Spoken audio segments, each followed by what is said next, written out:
kasi tunay mo ka boy pa nagmaya dear pitak ting say ka pelo zumzal anong mo kan liak pa chia kat sa amun mi dot lagin ka nun hi shoy chan lo mi kip mi kan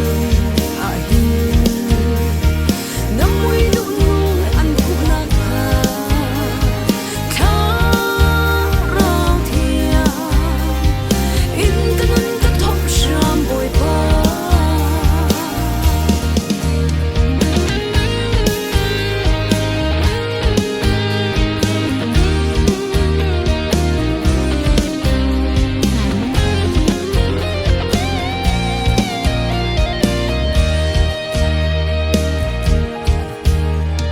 saltang min hani luat in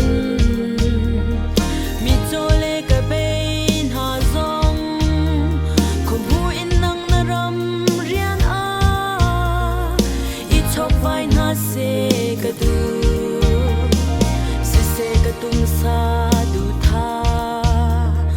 chan sin na an riang vai to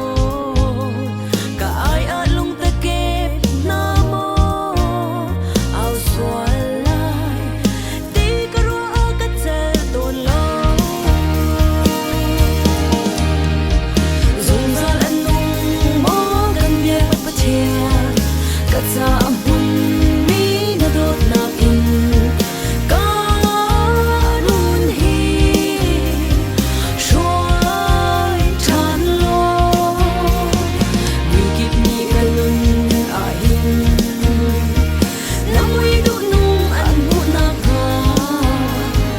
tha rao thia in kan nun ka thop sham boy pa